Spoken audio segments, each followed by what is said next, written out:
Hi, my name is Lori Eddings, and this is my video for my differentiated instruction video response. I'll be looking at the camera and also over at my book to discuss my teacher inventory on differentiation practices and strategies, and also my continuum of levels of teacher development and differentiation.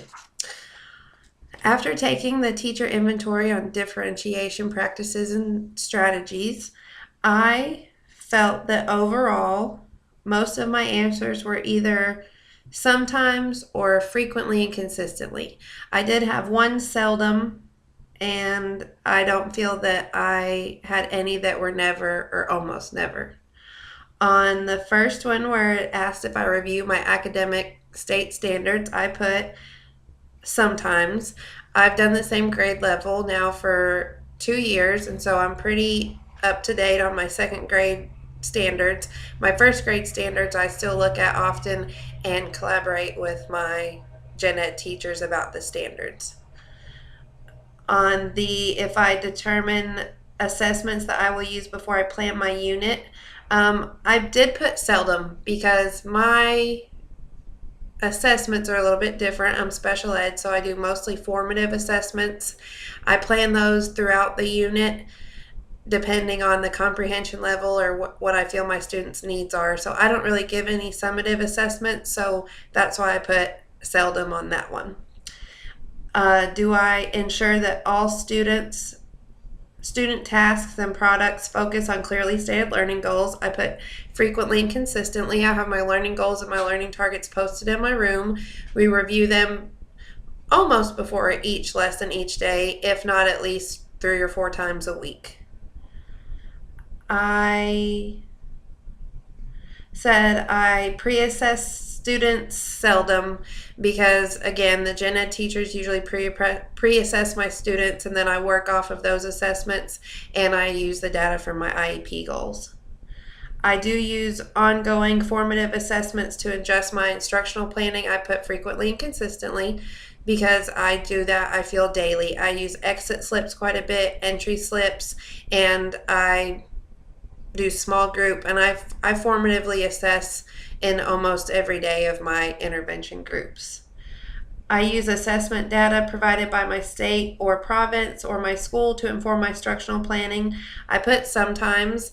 I feel that I could use that more frequently, but I use the STAR data that we have, but my first graders and second graders don't take the state tests. I do gather information about my students' interest. I put sometimes. I ask them what they would rather do. Sometimes we have a choice about if we would rather do it as a group, with a partner, if they would rather do a presentation where they talk to me about it. A lot of my students are better orally than they are written, things like that. So I put sometimes. I know my students' learning preferences. I put sometimes. My students can change throughout the year, which everyone's can if you get new students and things like that. But I have students that get referred throughout the year, or I have students that are let go from special ed. So, but for the most part, a lot of my students I've had for more than 1 year, so I know their preferences. I said I use a variety of instructional strategies in my teaching frequently and consistently. In my intervention groups, we rarely do the same thing twice, at least in the same week. I will use the same strategy on different days or different weeks, but I have a variety. I engage all my students in challenging and learning experiences based on their specific needs. I put frequently and consistently because of my special needs students. I base it on where they are with their individual needs. I adjust the pace of instruction to my students' learning needs. I put frequently and consistently. My intervention groups, our standards rotate a lot. They're sporadic a little bit depending on what my students' needs are. If the gen ed class has already moved on from a unit, but my students still need more time on it, then we will review that in my intervention groups. Or it might even be a skill that they did not master the year before, and we'll even go back and do those underpinnings. I provide additional time, instruction, and support to students based on their specific needs. I put frequently and consistently. With my special ed students, they get lots of extra time if they haven't done it. A lot of times it'll be one-on-one or two-on-one outside of my scheduled intervention groups. I definitely adjust to my students' needs. I said I adjust curriculum topics and learning tasks to best fit my students' needs. Again, I said frequently and consistently based on my intervention groups. I match resources to my students' reading readiness levels. I put frequently and consistently because all of my students are at different levels. So a lot of times that'll be outside of my intervention groups where we might all focus on the same task. I pull them separately, either one-on-one or two-on-one, and we do that. I use choice and topics, processes, or products to motivate my students. Topics, I would say not so much because my students are requiring certain topics that they need to master, but I did put sometimes with the products to motivate my students. I use a variety of choice formats with my students. I do a lot of choice boards, tic-tac-toe boards, where they can choose 3 out of the board, but they must complete at least 3 of those. I do use tiered assignments. I put a seldom on that one just because where it says just right now. Again, it's my students have to have certain skills that they need to focus on depending on their IEP goals. I offer tasks reflecting to my students' interests. I put sometimes. I let them choose again, but still it reflects on what goals that they are below expected grade level in. I design tasks based on student readiness. Some students need more time, instruction, practice. Others are there already. I put frequently and consistently. A lot of my students have different needs, so I try to design the tasks. Some of them might have to tell me orally. Some of them are written, but if they can't write or we're not to that point yet, we're not ready for that, then they do it orally. Some of them, for example, I might have scrambled sentences. They have to put it together for me instead of telling me orally or writing it. It all depends on what their needs are and where they're at in their learning. If I use centers or stations, I either assign particular students to particular centers or match students with particular activities. I put frequently and consistently. I do that quite a bit in my intervention groups. I'll have centers or partner work, and it's definitely I ability group those centers or assign the task that they need the most. I plan and use flexible grouping in my classroom to organize students by their instructional needs. I put sometimes, and that could be between sometimes and frequently and consistently. It depends on what topic and what skills we still need, but I definitely use flexible grouping depending on who has mastered a skill and who has not. I use a variety of ways to group my students. I'm not sure if I would say a variety. It's mostly by readiness, depending on where they are and what skills they still need to acquire. The differentiation strategies that I said I use the most, where I use technology a lot. We use IXL and MobiMax in my school, and I really like those two because you can assign certain skills to each student. So if they've already mastered one, then they can move on to the next one.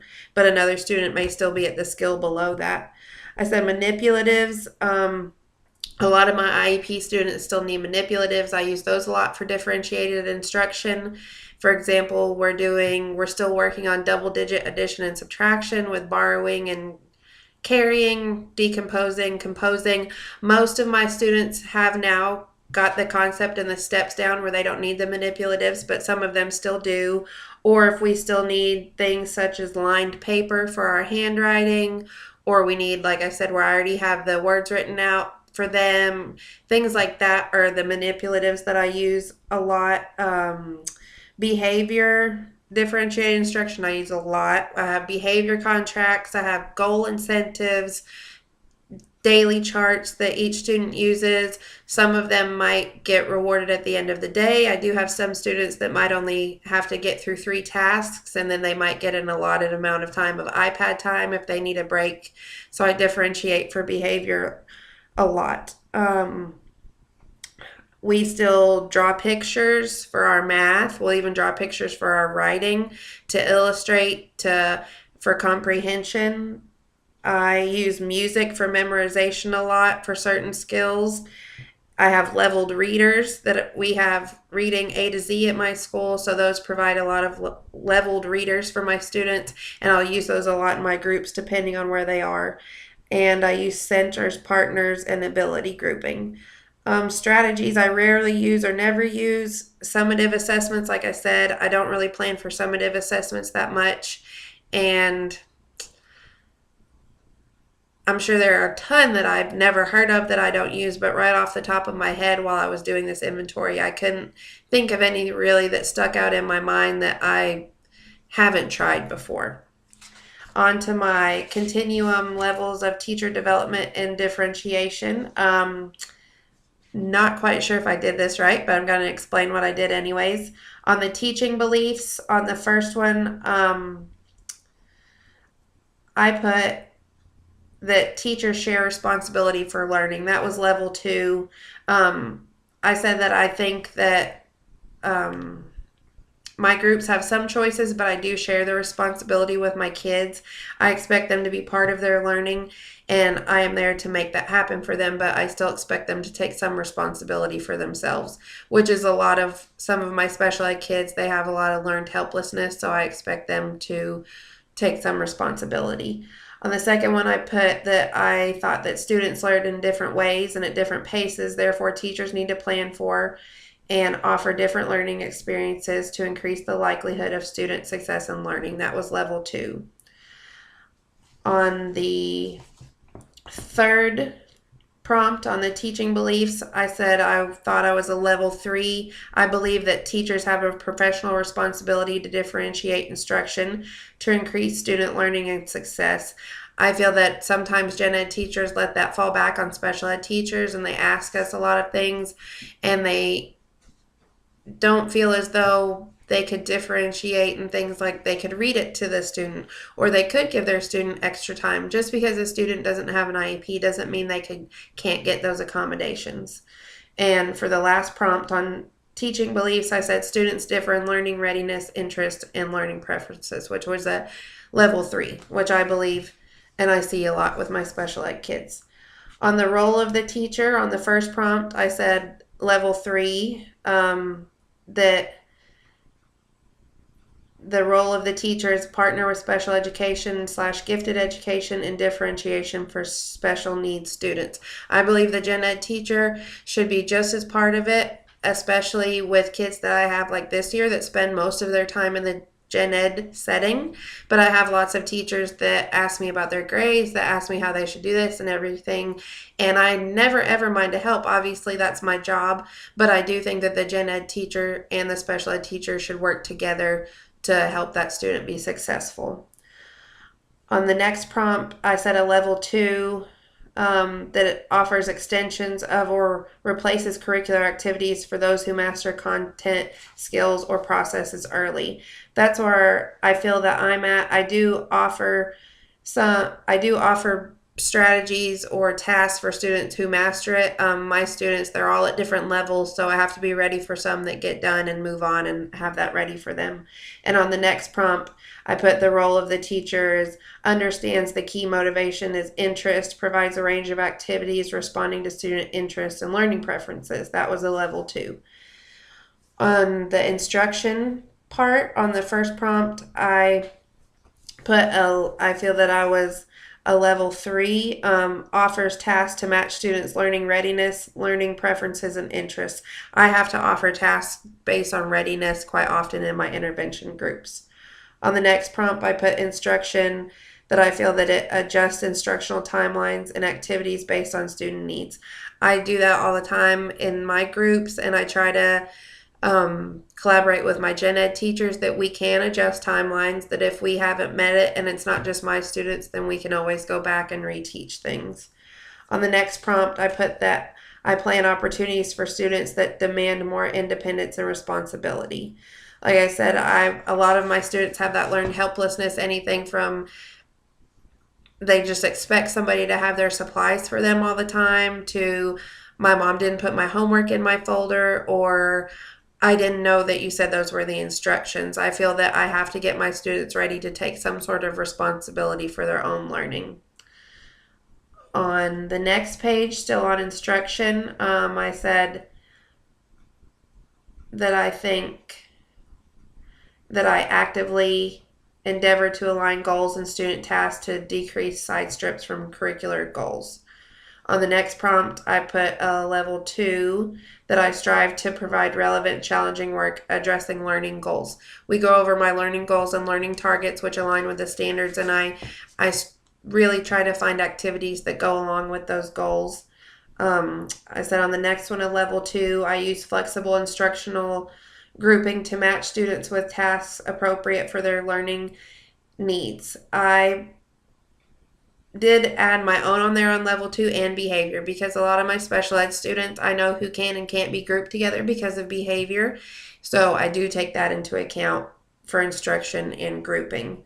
On the next one, I said I plan and present and post ideas for students to engage in when they finish early. All of my students know the choices in my room. If they get done early and I've checked their work, then they can always get on an iPad under a folder that I have for skills that we've been working on. Say we were doing our sight words or our phonics and they get done with their independent or partner work early, they know that they can go get an iPad. I have 5 or 6 in my room and work with a partner, but they have to stay in the specified programs on there. Or they could get on the computer, or I have lots of puzzles in my rooms and things like that the students know exactly the procedures in the room and where they can get those. On the next one for instruction, I said a level 2, which was let students choose from a range of products and presentation formats. I do let my students choose to an extent. Like I said, a lot of my students can express things orally better than written. Then I have ones that can express it written better than orally, or I have some that still need to draw pictures, or I have some that still need what I call like closed notes and things like that, where it's fill in the blank that they need a guided lesson. They need to have help in where they're going. Under the assessment, I put on the first prompt, I put a level 1, which was rarely, if ever, use pre-assessment. Like I said at the beginning of the video, most of the gen ed teachers I collaborate with pre-assess my students, and I work off of those assessments, so I usually do not design those. And I have my IEP goals with their baseline data that I work off of. And on the last one, that's grading procedures, I didn't even mark one because I really don't give any grades. I said I don't really assign grades. I modify summative assessments that the teachers give or design, and then I give them to my students, and I use my IEP goals and I progress monitor a lot. And so the other choices,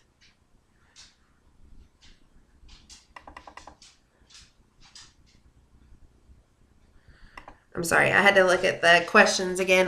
From the reading, I really thought that the most interesting thing that I got was I never really thought about rating myself on the teacher inventory of differentiation practices and strategies. I thought that that was a great tool to make myself reflect upon where I was in my differentiation for all of my students.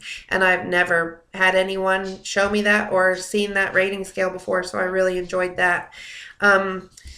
And I feel that I've mentioned some throughout, but the differentiation strategies that I use a lot specifically in my intervention groups are really based on what the students' needs are and where they're at with my special ed students. I have some, like I said, that I still get the manipulatives out and they have to use those. My students know where the number lines are in my room.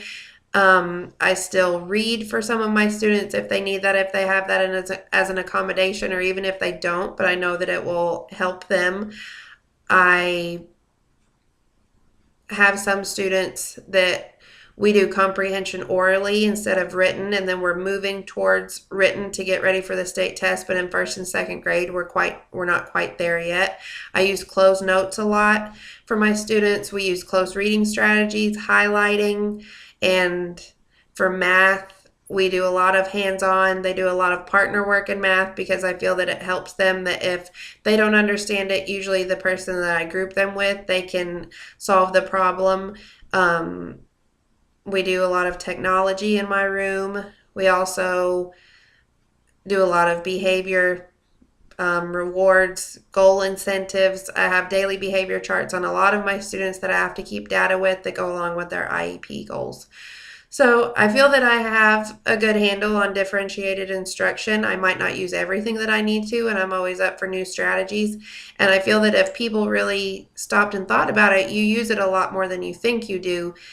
It's almost anything that you can differentiate for a student that will help them be successful. It doesn't have to be anything grand or anything like that. If it's a student that needs to slow down with their reading, you can get one of the sheets that's blocked off and then just has the highlighted part. That could count as differentiated instruction when they're reading.